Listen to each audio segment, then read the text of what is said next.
Hello everyone, I am Rohini and today we'll discuss the topic doctrine of ultrawires। और इस topic से question आता ही आता है, ठीक है।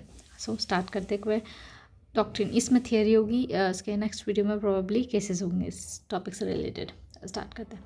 तो डॉक्ट्रिन ऑफ अल्ट्रावायर्स क्या होता है। अब क्या होता है, जैसे जो कंपनी है, कंपनी के कुछ अपने ऑब्जेक्ट होते हैं, ठीक है। मेमोरेंडम ऑफ एसोसिएशन वो कम्प्लीटली अपने ऑब्जेक्ट लिखते हैं और उसको उसी के अंदर जो है लिमिट में काम करना होता है, ठीक है। वो उससे ज़्यादा अपना स्कोप नहीं बढ़ा सकती। So the company should devolve itself only to the object set out in the memorandum of association, और कुछ और नहीं। अब it is the function of a memorandum to delimit. अब ये जो मेमोरेंडम है उसका फंक्शन है कि वो क्या करते सकती है, एक लिमिट लगा देती है इन ऑब्जेक्ट्स पे, ठीक है, ताकि क्या हो, अनअम्बिगुअस मैनर में ना हो, ठीक है। देन कंपनी जो है can not do any thing beyond the power expressly और इम्प्लाइडली कन्फर्ड अपॉन इट। मतलब कोई पर्टिकुलर स्टैट्यूट में उसे जितना पावर दिया है वो उतना ही काम कर सकती है, एक्सप्रेसली या इम्प्लाइडली, उससे ज़्यादा नहीं कर सकती है, ठीक है। अब देखते हैं अल्ट्रावायर्स का मतलब क्या होता है। अगर कंपनी उससे थोड़ा भी ज़्यादा मूव कर जाती है तो डॉक्ट्रिन ऑफ अल्ट्रावायर्स हमारा पिक्चर में आ जाएगा। अब अल्ट्रावायर्स में अल्ट्रा का मतलब होता है बियॉन्ड एंड वाइड्स का मतलब होता है पावर, बियॉन्ड पावर, ठीक है। इसका मतलब याद रख लो, अल्ट्रावायर्स बियॉन्ड पावर। आप कुछ भी काम कर रहे हो, आप उस चीज़ की पावर नहीं थी, ठीक है, दैट इज अल्ट्रावायर्स। तो ultra means beyond, vires means power. Act done outside the memorandum of association of a company, that is ultra vires, beyond the power of a company, ठीक है।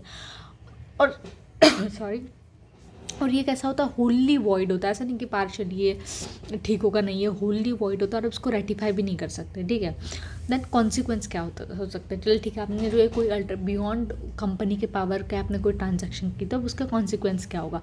सबसे पहले तो इंजंक्शन ले सकते हो, ठीक है। तो कभी भी whenever the ultra vires act has been और is about to be undertaken, तो जब कभी भी अल्ट्रा वायर्स एक्ट हो गया है या फिर होने वाला है, तो कोई भी कंपनी का मेंबर जो है जाके क्या है, इंजंक्शन जो है वो ले सकता है, ठीक है। Second is the personal liability of a director. तो यहाँ पे जो शेयर होल्डर है, they can maintain a action against the director. तो जो भी शेयर होल्डर होंगे उस कंपनी के, वो डायरेक्टर के अगेंस्ट एक्शन ले सकते हैं और उसे कंपेल कर सकते हैं कि भाई आप रिस्टोर करो कंपनी के फंड, ठीक है। ये हो गया पर्सनल लायबिलिटी डायरेक्टर्स की। Second, breach of warranty of authority. इसका मतलब क्या होता है कि ये ड्यूटी होती है एजेंट की कि वो एक्ट करे with in the scope of उनकी अथॉरिटी। तो यहाँ पे जो एजेंट है, डायरेक्टर्स जो है वो एजेंट होते हैं कंपनी के, ठीक है। तो उनका काम क्या होता है कि वो जो स्कोप है उनकी अथॉरिटी का, उसके लिमिट में काम करें। अगर वो उसके बाहर जाते हैं तो वो क्या हो जाएंगे, वो पर्सनली लायबल हो जाएंगे थर्ड पार्टी के लिए। किस चीज़ के लिए, for the breach of warranty of authority. यहाँ पे एजेंट से बात हो रही है डायरेक्टर की। तो डायरेक्टर जो है वो कंपनी के एजेंट होते हैं। As such it is their duty, क्योंकि ये जो डायरेक्टर की ड्यूटी होती है कि वो क्या करे, लिमिट में रखे करके अपनी अपनी जो भी कंपनी के जो काम है वो सारे उसको लिमिट में रखे कंपनी के पावर को। अगर वो नहीं करते हैं तो मैंने बताया आपको कि वो ब्रीच ऑफ वारंटी होगी। देन ये कहा गया थर्ड, फोर्थ, सॉरी ये थोड़ा PDF उल्टा चल रहा है, ठीक है। अब अल्ट्रा वायर एक्वायर्ड प्रॉपर्टी, ठीक है। अभी तक हमने क्या क्या देखा कि सबसे पहले हमने देखा कि अल्ट्रा वायर अगर कोई एक्ट होता है, इंजंक्शन ले सकते हैं, पर्सनल लायबिलिटी होती है डायरेक्टर की, ब्रीच ऑफ वारंटी हो सकती है अथॉरिटी की। And the fourth one is कि अल्ट्रा वायर्स एक्वायर्ड प्रॉपर्टी। अगर कोई कंपनी के पैसे जो है वो स्पेंड करते हैं अल्ट्रा वायर्स तरीके से इन परचेजिंग कुछ और प्रॉपर्टी, तो कंपनी का राइट जो है उस प्रॉपर्टी में सिक्योर करना होता है, ठीक है। और उसके बाद से फिर वो जो एसेट है वो कंपनी का एसेट माना जाएगा। तो एक केस का रेफरेंस आ दिया है कि मद्रास हाईकोर्ट ने अलाउ किया था कंपनी को कि वो सू करे on a mortgage to recover the money that is lent, in spite की भाई इस ट्रांजेक्शन जो है वो कंपनी के पावर के बियॉन्ड है, फिर भी जो है मद्रास कोर्ट ने अलाउ किया था। क्योंकि अगर कंपनी के पैसे से तुम कोई प्रॉपर्टी खरीदते हो, कंपनी का एसेट बन जाता है वो, ठीक है। आपको उसकी जो राइट है कंपनी का वो उसमें सिक्योर करना होता है।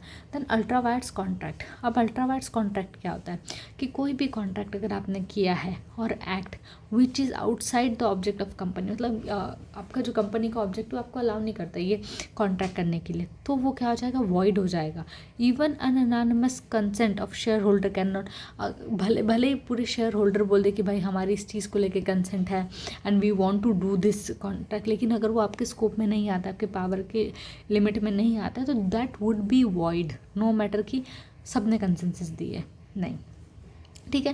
And company does ultra vires act, no legal relationship और इफेक्ट इंश्योर, और एब्सोल्युटली ये कैसा हो जाएगा, वॉइड हो जाएगा। और वॉइड अबिनिशो मतलब शुरुआत से ही वो पूरा गलत है, ठीक है। बाद में वो इंट्रा वायर्स नहीं बन सकता कोई भी रीज़न देके कि स्टॉपर लगा देंगे, टाइम स्लैप्स हो गया, ठीक है, डिले हो गया, नहीं, वो वॉइड अब इनिशियो है, ठीक है। अब सिक्स्थ क्या है हमारा, अल्ट्रा वायर्स टॉट। अब ये थोड़ी ऐसी चीज़ है, देखो टॉट पढ़ा होगा जिसने, ठीक है। अब a company can not be made a liable for a टॉट कमिटेड बाय इट्स एम्प्लॉय, मतलब लेट्स से कि एक ऑर्गेनाइजेशन में बहुत सारे एम्प्लॉय होते हैं। अब एम्प्लॉय तो कोई भी कुछ भी काम कर सकता है, तो आप ज़रूरी थोड़ी आप हर एम्प्लॉय के हर एक एक्ट के लिए जो है वो ओनर को बोलोगे कि भाई you are responsible for this, no. तो यहाँ पे कह रहे हैं कि आप जो है उसको लायबल नहीं करा सकते हो अनलेस, मतलब कब करा सकते हो, कि अगर उसने कोई ऐसा एक्ट कमिट किया है which is in the course of intra vires activity और in the course of their employment. एक या तो इन्होंने in the course of their employment किया हो, या तो फिर जो है वो कमिटेड किया हो इन the course of there intra vires activity. तो ये दो चीज़ें याद रखनी है। That's it, thank you.